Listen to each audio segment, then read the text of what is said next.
我的葬礼上，丈夫哭得晕过去3次。7天后，他和我最好的闺蜜领了证。他们不知道，我的死亡是一场我亲手设计的实验，而实验数据此刻正在警局的物证科里发光。我的葬礼在一个阴天举行，那天的云压得很低，灰蒙蒙的，像一块拧不干的旧毛巾捂在城市头顶。殡仪馆外面的松柏被风吹得沙沙响，那种声音很轻也很碎，像有人在远处不断地翻着干枯的书页。来的人不多，大概30-40个，都穿着黑色衣服，排着松散的队，依次对着我的遗像鞠躬。遗像是顾颖川选的，他说这张笑得最好看，是我去年公司年会时拍的，穿着深蓝色的礼服裙，端着一杯香槟，侧过头对着镜头笑。他说他最喜欢的就是我笑起来的样子。此刻他站在遗像旁边，作为为亡人打理。他穿着那套我陪他去定制店里改了3次的黑色西装，胸口别着一朵白菊，眼眶红肿，面容憔悴，胡茬从下巴一直蔓延到两腮。他弯腰鞠躬的时候，脊背轻微的发颤，额头几乎快碰到膝盖上，像一个被掏空了所有记忆的人。每个上来握手的人都会拍拍他的肩膀说节哀，他点头，嘴唇翕动，发不出一个完整的音节。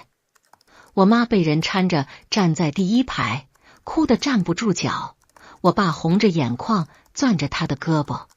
顾颖川走过去扶住我妈，叫了一声妈，声音嘶哑的几乎听不见。我妈拍着他的手背说，景川，知意走了，你也要好好的。他低下头，眼泪滴在我妈的手背上。那场葬礼，据说顾颖川哭晕过去3次。第1次是瞻仰遗容环节，他扑在棺木上不肯松手，被2个人架着拖开。第2次是骨灰盒端出来的时候，他抱着那个檀木盒子，额头抵在盒盖上，身体抖得像筛糠，然后整个人软倒在地上。第3次是告别仪式结束，宾客散尽，他一个人站在空荡荡的灵堂里，对着我的遗像，忽然大叫了一声，声音又长又哑，像一头被铁夹子夹住腿的困兽，然后倒在冰冷的大理石地面上，后脑勺磕出一声闷响。殡仪馆的工作人员七手八脚把他抬到休息室抢救，掐人中，灌葡萄糖，叫救护车。医生说他是过度悲伤导致的心因性晕厥，需要静养。这些我都没有亲眼看到，但我后来从不同人的转述里了解到了每一个细节，拼凑出那天的完整画面。我坐在出租屋的折叠桌前，对着电脑屏幕看方瑜发给我的葬礼偷拍视频。画面里顾颖川扑在棺木上，手指死死抠着棺盖边缘，指甲盖都泛白了。他喊的是知意，声嘶力竭的那种。我关掉视频，端起桌上的速溶咖啡喝了一口，凉了，苦得扎喉咙。一个男人能在你的葬礼上哭晕3次，要么他爱你爱到骨子里，要么他心虚到灵魂最深处，他亲手杀了你，然后趴在你棺材上假装痛不欲生，哭给所有人看。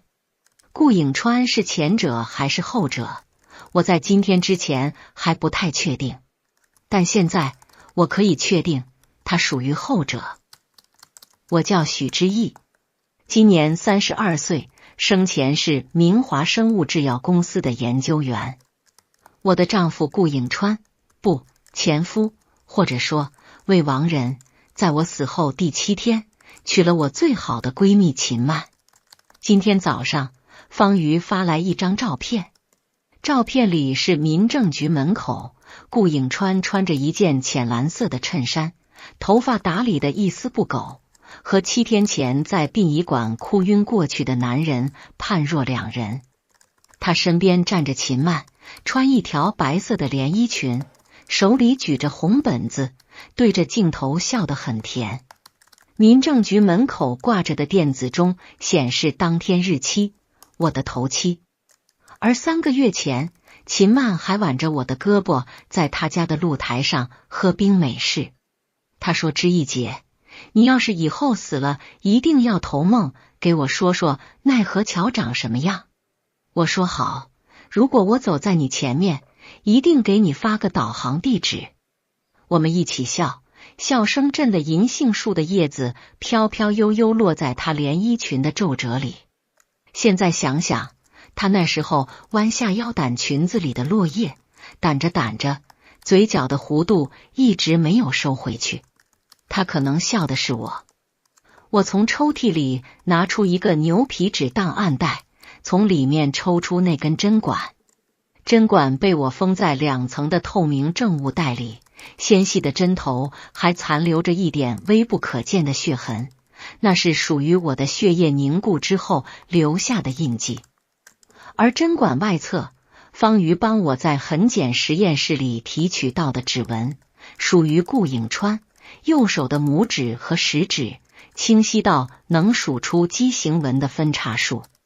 4个月前，我给自己注射了1针休克诱导剂，那是我的同事孟长青博士和我在实验室里准备了将近2年的心血结晶，一种能让人体进入长达12个小时的类死亡状态的可逆制剂，原本是用于临床急救场景，为心脏骤停患者争取更多抢救时间。现在，他为我争取了一次重生的机会。那具在殡仪馆被瞻仰完就火化了的遗体，是一具我从实验室调包出来的无人认领的女尸，走的是正规遗体捐赠处置流程，手续齐全。申请单是我签的字，实验室主任盖的章，所有流程白底黑字，合法合规。我死了，然后我看着我的丈夫，在我死后的第7天娶了我闺蜜。不只是出轨，他们在第2天，我死后第2天就开始往一个海外空壳公司转移我的专利成果。那是我做了7年的项目，一种靶向抗体平台核心技术，能将小分子药物的靶向递送效率提升将近4个百分点。那项专利足以改变整个生物制药行业的研发布局，估值超过2亿美金。顾颖川不是我实验室的人，他对专业一窍不通，但是秦曼通。秦曼也在明华工作过，他太清楚怎么把一个未署名专利走市场化转化流程了。而我的自杀遗书里夹着一根针管，针管上只有顾颖川的指纹。故事要从更早说起。我和顾颖川结婚5年，没有孩子。不是不能生，是他一直说现在事业正在上升期，孩子晚2年再要也不急。他在一家医疗器械公司做市场部总监，经常加班、出差、应酬，我很少过问他具体的工作内容。他有他的圈子，我有我的实验室，我们之间的交流大多发生在早上出门前的5分钟和晚上睡前的10分钟。我偶尔会想，也许大部分婚姻到最后都是这样，当初在婚礼上哭成狗的是同一个他，几年后在餐桌上边刷手机边喝粥，半天抬一次头说粥不够热，也是他。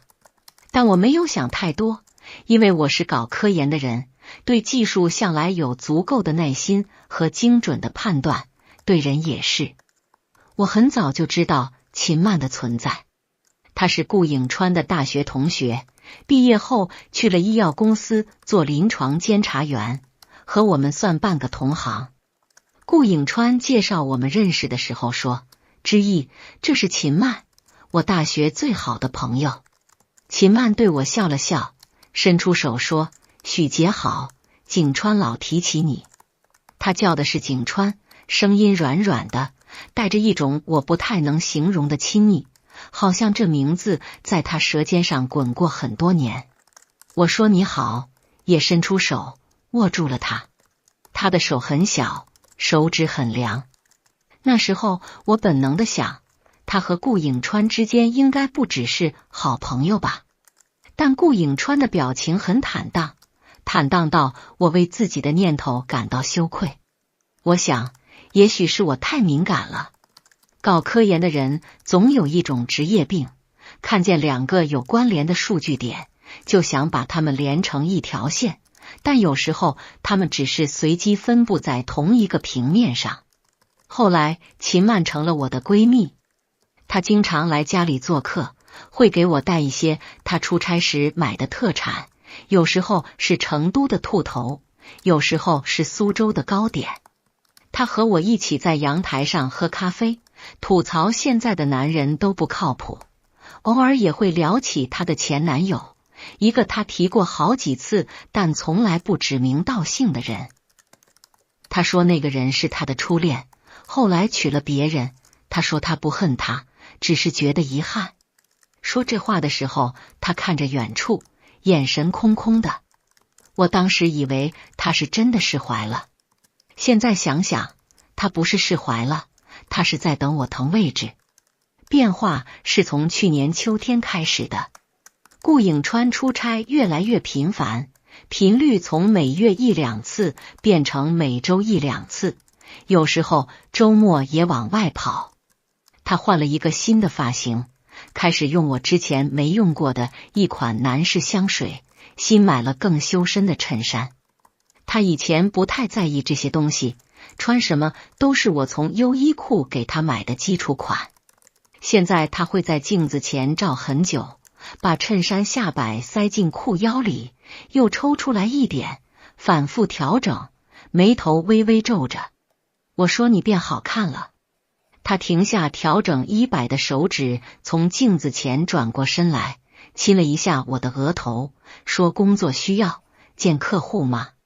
我便没再问了。我还是没有问。如果要我在这段婚姻里找一道最大的裂缝，那大概就是这个。当所有的可疑痕迹都已摆上桌面，我选择了闭上自己的嘴。今年春天，我发现实验室的核心数据被人复制过。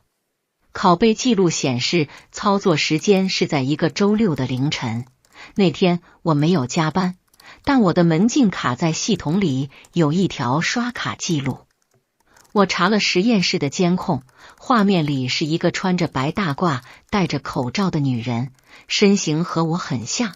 刷了我的卡，进了实验室，待了40分钟。他以为凌晨的监控没人看，但他不知道，我们实验室的监控系统是我亲手升级的。动态捕捉、云端备份、自动分类存档。他更不知道，他脖梗后面有一颗小痣，而我的脖子上没有那颗痣。但我认得那颗痣，秦曼。他是临床监察员，经常来我们实验室做项目核查。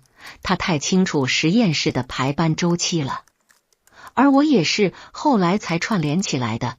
顾影川换下的衬衫袖口磨痕上有防静电涂层残留，我帮他洗衣服时还以为是衣柜里蹭了漆，但那是我们离心机门封上独有的润滑脂成分。他来过我单位，我以为自己会有一种天塌下来的感觉，但没有。我把监控录像备份了3份，加密，存进一个单独的硬盘。然后我像往常一样下班回家，路过菜市场买了一把青菜、1袋菌菇和半斤虾仁。晚上顾影川回来的时候，我正围着围裙在厨房里熬菌菇浓汤。他换拖鞋走进来，问今天是有什么好事。我回头笑了一下，说什么好事也没有，就是你昨天说最近胃不舒服，不是给你买胃药，是给你熬点热汤喝。他走过去，打开冰箱，拿了一罐啤酒，拉开拉环喝了一口，说好喝。我说你还没喝。他说你的手艺不用喝也知道好喝。他靠在冰箱旁边，姿态松弛，表情温柔，眼角带着一点倦意，看起来和任何一个刚下班回家的好丈夫没有区别。那锅汤他夸了好几天。后来我一个人坐在实验室里，对着电脑上他和秦曼偷偷转移实验数据的聊天记录时，也在想，你夸的是汤，还是即将到手的2个亿？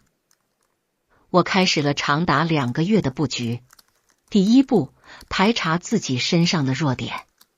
我们的婚房是顾颖川婚前就买好的，房本上只有他的名字，车是他公司配的。夫妻共同存款不多，他习惯把大额资产放在公司账户里，结婚后就没交过工资卡。我除了婚前自己的一套小公寓和1张工资卡之外，在这场婚姻里几乎没有太多共同财产的账目。这么多年，我把钱都砸在了实验室、试剂、耗材、动物实验。他的钱是自己的，我的钱也是自己的，我们之间没有纠缠，而这对我接下来的计划来说是好事。第二步，清查他的商业意图。我在实验室的数据库里检索了顾颖川和秦曼名下所有与知识产权相关的备案记录。先查的是我的核心项目，靶向抗体递送平台、小分子缀合疗法、纳米载体优化方案，没有一个写我的名字。但秦曼在去年年底以他所属公司的名义提交了一份免疫偶联类抗肿瘤小分子药物的市场化转化申请，其中涉及的结构比对数据与我去年在内部成果论坛上公开做展示时引用的完全一致。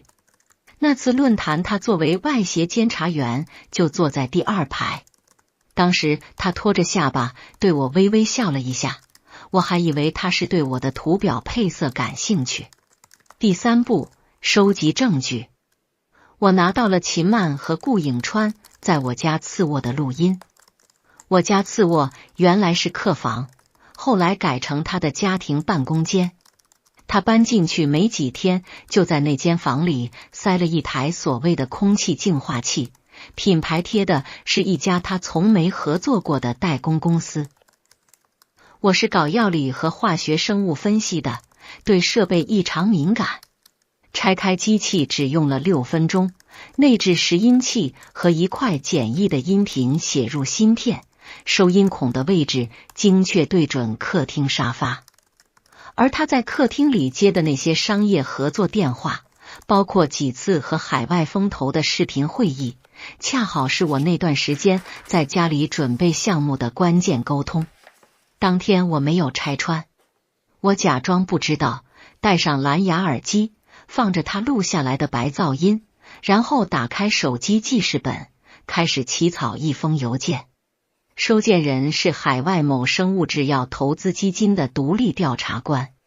邮件正文详列了顾颖川通过秦曼套取我专利的具体链路、时间节点、被复制的核心段落。附件里放了4份材料：监控录像截图、实验室门禁拷贝记录、专利申请书初稿中缺失作者签字的原始扫描档，以及秦曼替换姓名栏的修订痕迹截图。最后检查了一遍附件预览，确定4页文件清晰可读，点击了发送。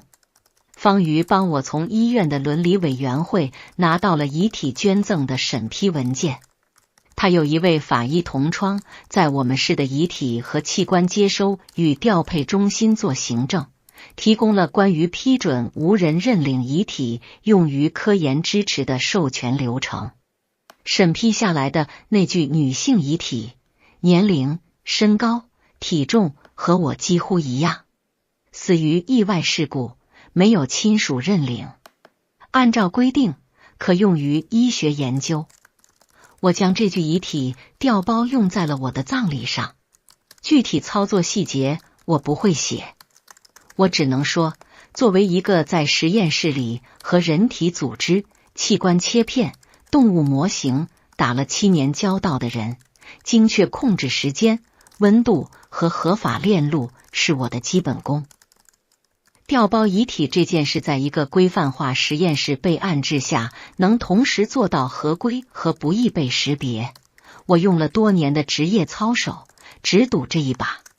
葬礼前一天晚上，我站在出租屋浴室里，对着镜子，用针管抽出了那支休克诱导剂。针管很细，和胰岛素注射器差不多。药物在针管里是无色透明的，和生理盐水看起来一模一样。我把针头抵在左手臂弯的静脉上，手指压着针尾，停了3秒。窗外有汽车开过的声音，楼下有野猫在叫，城市和任何一天夜晚没有区别。然后我把针头推进去，推得很慢很慢。药物进入血液的瞬间，一阵冰凉的麻痹感从手臂蔓延到胸口，然后眼前开始发黑。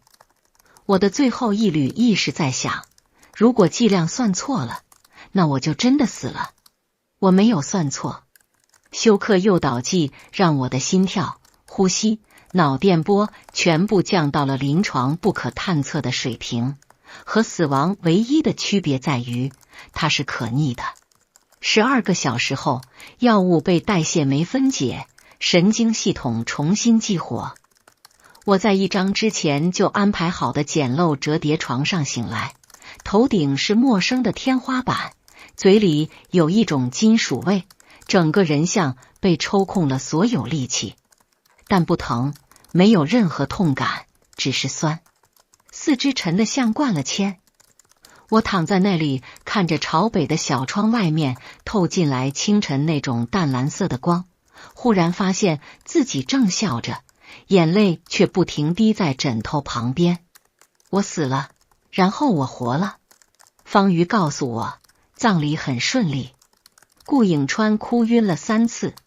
秦曼穿着黑色连衣裙站在角落里，全程没有流泪，只是每隔一会儿就低头看一次手机。瞻仰遗容时，他走到棺木前站了几秒，低头往里面看了一眼，然后转过身，快步走出了灵堂，后背挺得很直。方瑜说，秦曼的表情不是悲伤，不是恐惧，而是一种被暂时打断的不耐烦的焦躁，就像一个急着赶高铁的人在安检口被前面磨蹭的乘客堵住了。我死后的第3天，秦曼开始搬家，他把原来住的公寓退租，把东西搬进了我的婚房。我那个他曾在露台上夸过采光好下午坐着喝咖啡特别舒服的主卧，现在窗台上摆着他的化妆品收纳架，梳妆台抽屉里有几根用过的干发帽和未拆封的美妆蛋，衣柜正中最显眼的横杆上挂着他的居家睡袍。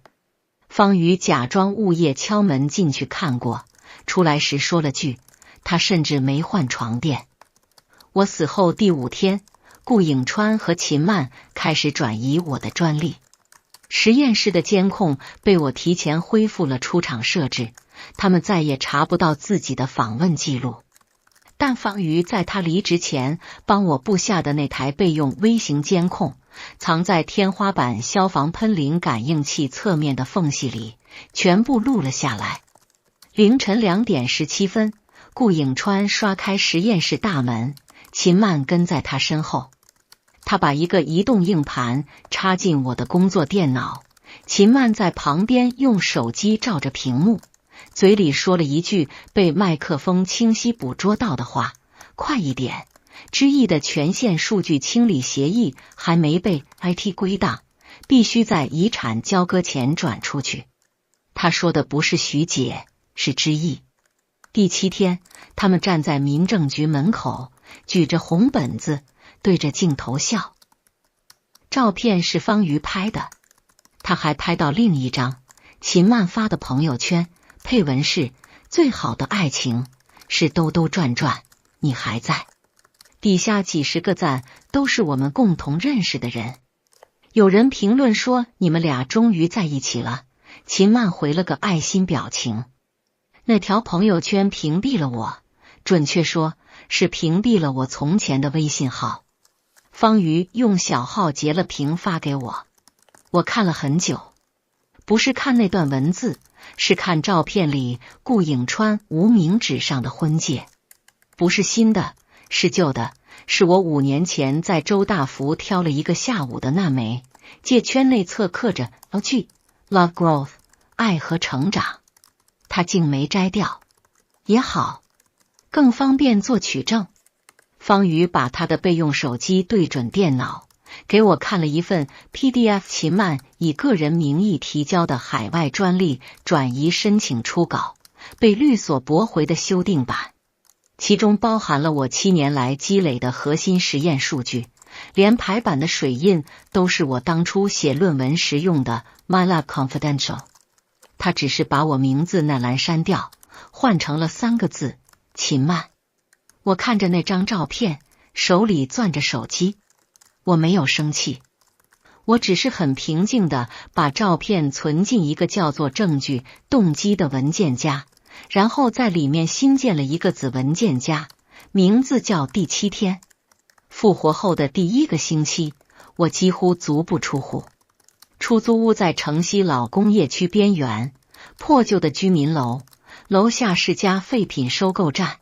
每天早晨6点半开始，就有人在分类杂物的金属摩擦声传上来，混着楼下老太太的清嗓子和收垃圾的摇铃声。房子很小，1室1厅，墙皮微微泛黄霉斑。方瑜帮我租的，用的是他大学同学的身份。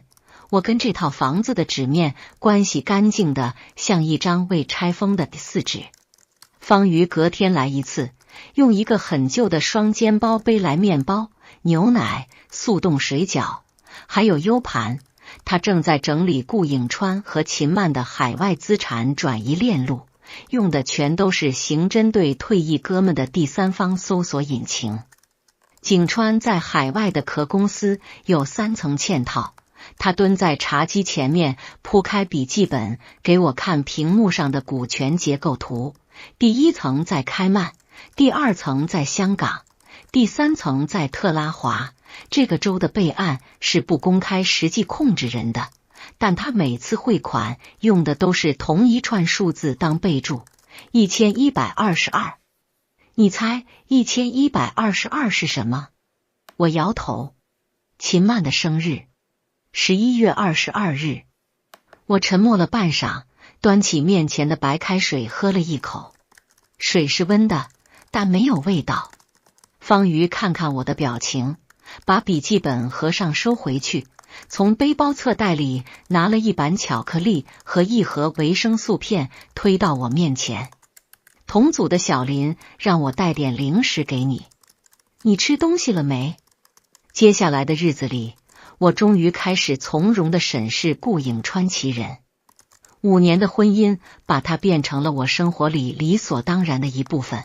他呼噜轻了，胃口好了，哪件衬衫要先烫，我全都知道。可真正要追溯他这个人什么时候开始坏的，我说不上来一个准确日期。也许他从来就没变过，也许结婚前他就是这样的人，只是那时候我以为爱就是相信另一个人说的每句话。而他说的每句话，现在回头翻记忆，都会在末尾多出一节我没有注意到的句号。他对我失望过。当他知道我很难自然受孕，医生说我卵巢储备偏低，但子宫和输卵管是正常的，是需要一定努力，但不是绝对不能怀。他从医院回来，一路上沉默的过分。那天晚上我熬的红枣莲子羹，他只喝了2口便去书房了，说有个标书要写。一整晚书房里没有一点敲键盘的声音。秦曼安慰过他。方瑜查到了他们最早的一批聊天记录。秦曼说他生不了我可以，时间是去年9月。那天下着大雨，我在实验室通宵做细胞划痕分析，而他借口兄弟喝酒，撬了家庭约好的周末晚餐，送他回我们的家。我把法医报告、亲属确认签证书、实验伦理审批和休克诱导剂临床批件复印了一份，收进床头柜一个上锁的小抽屉里。这些东西还不够，我还要一份能把他送上被告席的不可逆的物证。方瑜通过他前同事锁定了顾颖川在银行保管箱的日志记录。他在我葬礼后48小时内租用了一个私人保险柜，保密层级设为最高。存放的物品清单被方瑜用警队内部协作申请调了出来，一条项链，但那不是我的项链，那是秦曼的 TI 戒指。链坠是一枚素圈的钛钢对戒，内圈刻着他的名字，字母是 JG。和我结婚时的LG完全不同，是他从来没有戴过的。现在锁在保险柜里，意味着他要把某些不会被销毁的东西存放起来，也许是怕秦曼哪天翻他手机发现端倪收走。我在葬礼后第17天的午夜复盘了他全部的社交轨迹，所有能弄到的图片和文字动态，然后把关键页截屏加密打包，用 MyLab Confidential 的签名自动回复，绑进预制的定时邮件。收件人是高律师，发送日期是我葬礼后第19天，然后是秦曼的手机。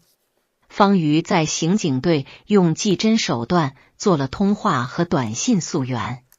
顾颖川和他在我死前一晚通了一次电话，时长13分钟。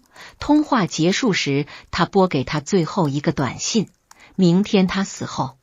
后面没了，被秦曼截屏，然后手动删除，但基站存储里还原了原始字段，只有4个字，没有后半句。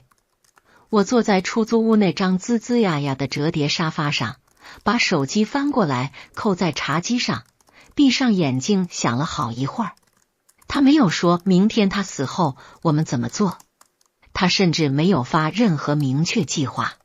他的话没说全，但做的事是完整的，备份好全部的实验室数据，约好卡车，在我葬礼当天秦曼退租的房子里打包的一件不留。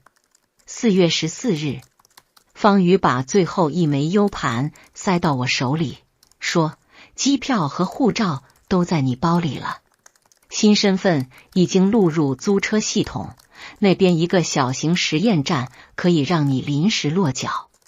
国内这边剩下的我来盯。他顿了顿，你确定不留下来听审？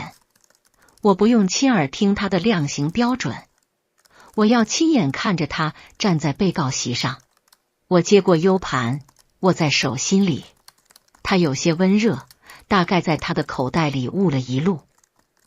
但还有一件最重要的事没有做，在他进被告席之前，我要让他亲口承认一件事，不是对着警察，不是对着律师，是只对着我，对着他以为已化为灰烬的亡妻。我需要让他知道，我听到了，而且我只是在录音。葬礼后第19天，他终于发现了实验室的监控被人动过手脚。方瑜故意在系统里留了一道极细微的痕迹，一段被覆盖的备份日志，覆盖时间就在秦曼和顾颖川最后一次潜入实验室的同一时段。他有权限查，他曾跟我共用过一段时间的管理员账号，密码是我的生日。他追着那道痕迹，追到了一个 IP 地址，那是城西老工业区的一间出租屋。IP 是方瑜故意放的，他知道我也许知道点什么了，但他不知道我活着。我等了他3天，第4天晚上，方瑜传来消息，说他已追查实验室安全漏洞，怀疑有前员工窃取数据为由向公司安保部门申请了物理巡查，行程上标注的是明天下午2点。他把那张巡查申请单的高清截图发给我，申请理由一栏空着，只有签发人处盖着安保部的电子章。他还没死心，也许还以为是哪个对专利不满的业内竞争对手在搞事情，或者是我实验室里哪个不肯善罢甘休的前同事。他大概觉得那个 IP 背后就算不是鬼，也不过是个会敲键盘的亡魂。那天晚上，城西下了很大的雨，雨水顺着屋檐灌下来，砸在废品收购站的铁皮棚顶上，像是有人把整片海倒在了这座城市里。我听到楼道里有脚步声，踩着雨水，一步一步。那脚步的停顿节奏和我丈夫在书房踱步时的习惯一模一样，走上3步，轻踩半脚，再迈下一阶。他曾说这是他大学时养成的强迫症，因为实验室的楼梯第7级总是比其他台阶略高。门没锁，他推开门走进来，站在玄关的昏黄灯泡下面，雨把他的头发淋湿了，几缕碎发贴在额前，深蓝色防雨夹克的下摆在往下滴水。他比葬礼上看起来胖了一些，气色也好了不少，下巴上的胡茬刮得干干净净，眼睛很亮。他手里举着一把黑色的长柄伞，另一只手里攥着一个文件袋，文件袋是透明的，里面依稀能看见一份打印好的安保巡查授权书和一个密封的证物袋。他看着我坐在沙发上，整个人像一栋被雷劈中的枯树，手里的伞掉了，啪嗒一声砸在地上，雨水顺着伞柄流到玄关的地垫上。文件袋被他的手指不自觉地握得更紧，透明塑料壳被捏出2道白痕。吱吱他的声音像从喉咙最深处拔出来的一样，拔了好久才拔出一个断开的音节。你不是火化了？我平静地看着他，声音和任何一个在家等丈夫下班的妻子没有区别。那具遗体是我从实验室调包的，无人认领，有合法的捐赠科研协议，也按流程盖了伦理章。你在殡仪馆抱着的骨灰盒不是我的骨灰。他脸上的血色瞬间消失了。那张在无数商务谈判和行业峰会上侃侃而谈的脸，此刻比殡仪馆墙上我那张黑白遗照还要惨淡几分。他后退一步撞在门上，木质门板震得门框抖了一下，发出一声沉闷的空响。你不是人。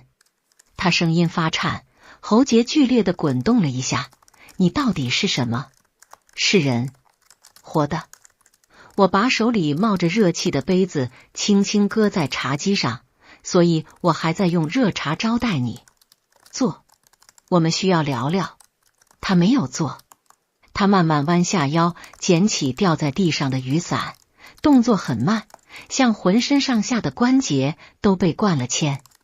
就在那个弯腰的瞬间，他脸上的表情从恐惧转换成了另外一样东西，一种熟悉的、精明的，在危机时刻快速盘点所有选项的震惊。这是我认识顾颖川5年里最熟悉的表情。每次股东质询，每次产品危机，每次关键谈判，他都会有这一瞬间的停顿，然后在心里拨动算盘珠子。之意，他直起身，放慢了语速。你听我解释，秦曼和我们不是你以为的那种关系。他只是帮我把专利转出去，等风险过去就转回来。我一直在保护你的成果，我怕实验室那边有人抢注。保护。我重复了一遍这个词，忍不住轻轻笑了一下。你觉得我去世之后的第2天就把遗产往海外空壳公司转移，这叫保护？他张了张嘴。我从沙发垫下面抽出那个牛皮纸文件袋，解开缠绕的丝线，把里面的东西倒扣在茶几上，一份一份摊开。遗书、打印体、签字栏是我模仿自己的笔记写的许之意，旁边栏里夹着备用针管，取证带封口贴着方瑜在痕检室编号归档的标签。针管上指纹鉴定报告，指纹匹配度 99.9%， 顾颖川，右手拇指和食指，取证日期归档编号 R208。休克诱导剂的临床批件，盖着医院伦理委员会和药监局的实验许可双章。死亡证明复印件是我名字的真实记录，日期填着我注射诱导剂的那天。这些证据够不够？我抬起头看着他，顾颖川盯着那几份摊开的文件，整个人像被定在原地。他的眼睛在那张指纹鉴定报告上来回扫了10几秒，表情从恐惧变成了更深的恐惧，继而又变成某种复杂的、冰冷的盘算。他抬眼重新望向我，那张脸上已经没有一丝温情了。你现在想怎么样？他说，声音压得很低，却异常清晰。要钱？要多少？还是也想要秦曼的那份？我没有回答他，只是从他手里抽出那份被他攥得皱巴巴的安保巡查授权书，摊开展平，然后在授权书的空白处加进去一份刚刚打印好的和解协议。纸面是我在律所模板上改的，条款只有3条，行距宽的能再填2行字，故意留出明显的空位。他没有看，签了。他把笔压回去。我侧过身，从沙发缝隙里抠出正在录音的手机，屏幕亮着递给方瑜之前，我先低头看了一眼，录音时长58分04秒。谢谢，我说。顾颖川的脸色在那一瞬间彻底变得悚然。他瞥了一眼我手里正亮着录音界面的手机，然后他做了一个让我意外的动作，他抬手按住了我握着手机的手腕，不是抢夺，只是按住。额头抵在我的手背上，雨水顺着他的发梢滴落在我虎口。我没有不信你，他说，声音发闷，我是不敢信我自己了。你没有死，我没有真的杀人。你放过我好不好？我放下了手机，把手从他的指尖抽了出来。我没有说好，也没有说不好，只是站起来走到窗边，背对着他，听着雨声越来越小。过了不知道多久，楼下响起警车关门声，红蓝光透过雨幕开始漫进房间四壁。他被按进警车前，回头看了一下出租屋的方向。我站在没有开灯的窗前，隔着雨幕目送红蓝光消失在巷口。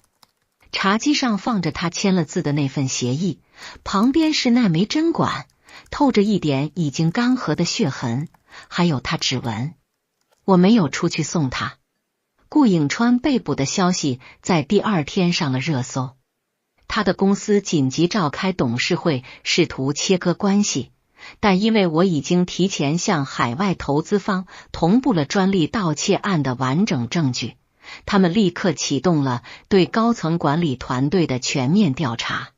秦曼在第3天被警方带走，他当时正在机场国际出发大厅排队过海关，手里攥着一张飞往多伦多的单程票。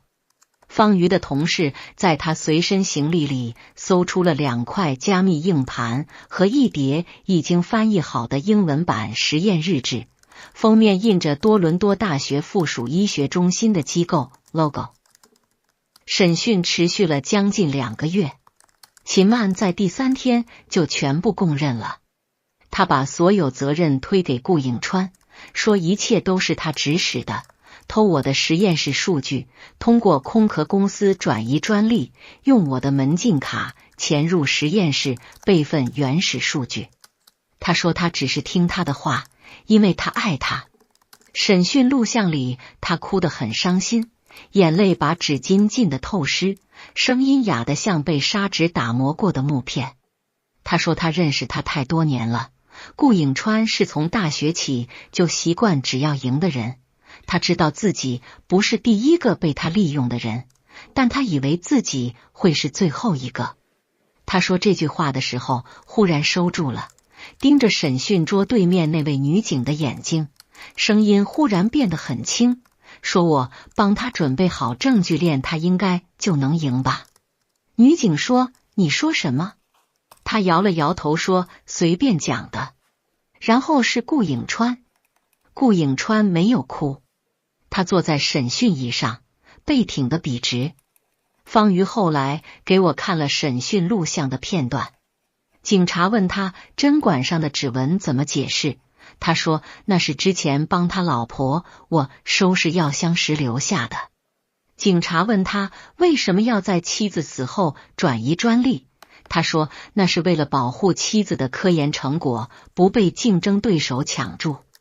警察问他为什么要去出租屋签那份认罪性质的协议，他沉默了很久，然后说他没有死，我也没有真的杀人，你们应该去查一查他到底做了什么。一个活着的人怎么能控告另一个人谋杀未遂？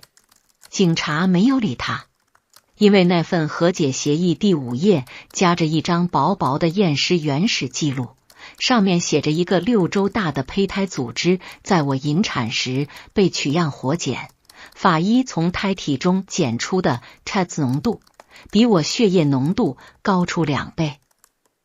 那张纸留在了审讯室的桌面上。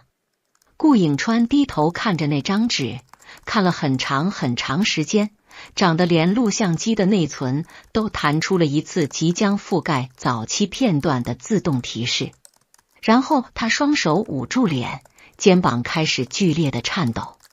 他从手指缝里挤出几个字，声音嘶哑的几乎听不见。那是什么？我碰都没碰过他。他不知道，他当然不知道。我从来没有告诉过他，那个趁我不备进入实验室的人，戴的是印着我名字的胸牌，踩过我每天穿的白大褂下摆。秦曼闯入的不止数据库，还包括我的药柜。而我在这边天旋地转扶着离心机时，他在隔壁隔着保温箱玻璃看我的胚胎被取出来做毒理培养。我没有告诉警察这些，我只是把每一份报告的首页剪下来，匿名寄到了同一间审讯室。庭审那天，我坐在旁听席最后一排，穿着一件黑色的高领毛衣，戴着方瑜帮我搞到的假发套和一副宽边黑框眼镜，假发是深棕色的长直发，和我原本的栗色短发完全不同。没有人认出我。我妈坐在前排，头发白了很多，背也佝偻了，但她的眼睛一直盯着被告席。她没有哭，她只是安静地坐着，2只手交叠在膝盖上，攥着一块手帕，手帕角绣着一朵已经褪色的小白花。顾颖川站在被告席上，穿着深蓝色的看守所马甲，头发剃短了，鬓角有了一层青茶。他瘦了很多，颧骨凸出来，眼睛下面有2团青黑色的凹陷。他扫视旁听席的时候，目光在我身上停留了0点几秒，然后移开。他的嘴唇动了一下，像是说了个什么字，但法警已经把他转过头去，面向法官。审判长的声音在大厅里回响，一字一顿，清晰而冰冷。被告人顾颖川因故意杀人未遂，判处有期徒刑11年；因商业间谍罪及侵犯商业秘密，判处有期徒刑7年，并处罚金200万元；因伪造金融票证及骗取保险金未遂，判处有期徒刑3年。数罪并罚，合并执行有期徒刑19年，剥夺政治权利5年。法锤落下，旁听席上发出一阵压抑的骚动。秦曼站在另一侧的被告席上，他作为共同被告，因侵犯商业秘密罪和协助伪造金融票证被判了6年。他没有哭，在听到宣判的那一刻，也只是低了一下头，在抬起来时眼神空空的，好像所有的眼泪都在审讯室里流干了。我在旁听席最后一排看着这2个人，一个是我爱了5年的丈夫，一个是我交了3年的闺蜜，一个站在左边，一个站在右边，中间隔着一道法警的肩膀。顾颖川在被法警带走时，身体晃了一下，脚镣磕在台阶上，铮地响了一声。然后他转过头，直直地看向旁听席，目光越过所有人，看向我坐的那个角落。他没有说话，但他的嘴唇分明又动了那一个字，我分辨不清是对还是在，又或者他只是累了，整张脸上的肌肉在做最后一次无意识的收缩。我移开目光，低头把外套拉链拉到最上面，然后起身从侧门走了出去。外面是秋天午后的阳光，落在法院门口的石阶上，有一点暖意，但不刺眼。银杏叶铺满了整条街道，被风吹得轻轻打着旋。我站在台阶上，抬起头，看着那些金黄色的叶子在风中一片一片往下落，像有人在天空里撕碎了一本旧日历。当天晚上，我把许知义这个名字的所有证件锁进床头抽屉最底层，用方瑜提前帮我备好的另一个名字订了飞往北方的机票。身份证上的出生日期和原来一样，钢印清晰，录入总署备案系统的是同1个月前的申请记录。我是许知义的遗产执行人，也是他唯一未亡的证人。1年后，我站在机场出发大厅的落地窗前，看着玻璃外面那架即将飞往日内瓦的国际航班缓缓靠向登机桥。广播里正在播放登机通知，中文一遍，英文一遍，声音温柔而机械，像某种被无限循环的祷告。我背着一只灰色的双肩包，手里攥着一本崭新的护照。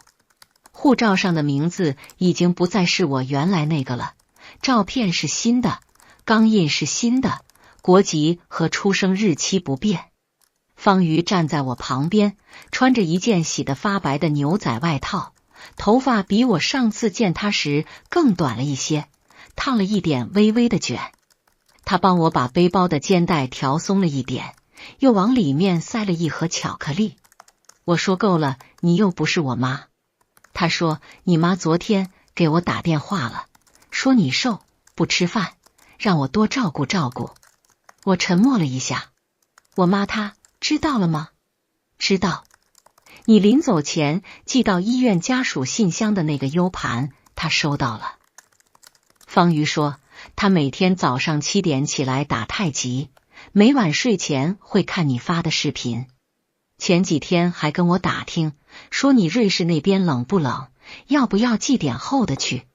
我说不用，你住的地方有暖气。我低下头看着自己手里的机票，喉咙里堵着一团硬硬的东西。出发时间那一栏打印着起飞时刻，日期是今天。方瑜把我往前推了一步，去吧，别回头。回来了记得给我带块瑞士巧克力，不要加薪的。还有冰岛那几个大学我帮你查过，雷克雅未克大学有完全线上的医药数据伦理课程，你到了就能注册。我点了点头。走到安检口的时候，手机震了一下，我低头一看，是一条短信，发件人是一个陌生的号码，开头没有称呼，落款没有署名，正文只有一句话，他还活着，今天已经报道了。我盯着屏幕看了好一会儿，然后把短信转发给了方瑜。这句话说的是柳青青，一个我之前一直找不到下落的女人，顾颖川的前女友。方瑜曾在去年12月顺着一条海外匿名汇款线索追查时，在温哥华总医院的产房记录里找到了一个和这个名字相似度极高的入院登记。那是一个已经破碎的、没有任何亲友陪护的患者编号，登记日期比秦曼第一次从顾颖川手机里翻到我旧照的时间早了整整2年。但因为证据链不够，我无法在庭审有效期内将它关联进来。后来方瑜走之前，帮我给那边的信息录入中心留了一个备案，如果同名患者再有新的医疗档案更新，自动推送到我这边。今天推送来了，那条短信意味着他没有死，我没有让另一个人在角落里默默替我死掉。而顾颖川这辈子想瞒住的所有旧账，又多了一个还活着的人证。我关了手机，把它收进背包内袋里，拉好拉链，然后我整了整肩带，朝安检口走去。飞机起飞是在当地时间下午4点17分，引擎轰鸣着撕开跑道，把城市的地面越推越远。我靠在舷窗边，看着下面渐渐缩小的街道和楼房，缩小成蚂蚁一样的车流，最后缩成一片模糊的灰蓝。城市上空有一层薄薄的云，飞机钻过云层时剧烈颠簸了一下，然后视野忽然变得明朗，云层之上是无边无际的蓝色，阳光把机翼照得发亮。那项专利，我的靶向抗体递送平台，顾颖川和秦曼转走的只是数据，真正的核心报告和伦理实验记录，没有人能在仓促之间全部复刻。我和孟长青博士共同重新整理了全套原始方案，在瑞士大学技术转化中心的协助下，将它以项目捐赠形式授权给世界卫生组织下属的全球药物创新平台，署名是许之义与孟长青，不收专利费，不限地域，只附一个条款，所衍生的小分子药物或疫苗载体必须对中低收入国家免除销售利润。孟老师当初听完我这个想法之后，沉默了几秒钟说：“你先生拿不走这种东西。”我说：“对，他拿不走，这是我的东西，我现在要用它做点我想做的事。”飞机进入平飞阶段，安全带指示灯熄灭。我打开遮光板，外面是漫无边际的云海，白的晃眼。我从背包侧袋里摸出那枚针管，那枚已经被方瑜抽走了所有取证样本，只剩下干净玻璃空心的针管。我用指腹轻轻转了一下活塞柄，针头在云层折射过来的光线下泛出一道细小的银色。它曾经差点杀死我，后来替我证明了一个人曾动过杀死我的念头。如今它只是一只干净的空针管，但我不准备丢掉它。我把它放进包里最内层的那个小口袋，和一张方瑜塞在里面的便签纸条放在一起。纸条上面写了一行字：别再一个人复活了，下次带家属。我笑了，靠着舷窗，闭上眼睛。窗外是飞往日内瓦的航路。机舱里乘务员正在广播安全须知，邻座大叔打鼾像一台没关紧的拖拉机，而我靠在舷窗边，把大衣往上拉了拉，睡着了。梦里有个22岁的女孩站在大学实验室门口，对一个小伙子说：“我今天解剖到那只实验鼠的迷走神经没有断，兴奋的午饭都没吃。”小伙子挠挠头说：“真替你高兴，不过你说的这个神经是干什么用的？”女孩说：“她负责让你心跳得慢一点。”小伙子说：“那挺好，以后你如果心跳太快，我就像那条神经一样把你摁住。”我在梦里翻了个身，飞机还在平稳地往前飞。这个梦很短，没有结局。